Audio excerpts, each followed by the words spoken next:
Hai semua, berjumpa lagi. Hari ini kita akan belajar mengenai proses pengeluaran.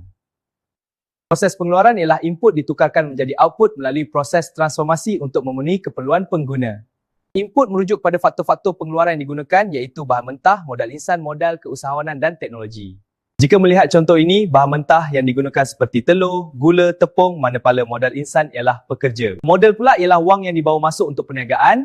Teknologi pula ialah mesin digunakan seperti mixer dan ketuhar. Yang terakhir ialah keusahawanan, merujuk kepada idea-idea untuk menghasilkan kek oleh usahawan.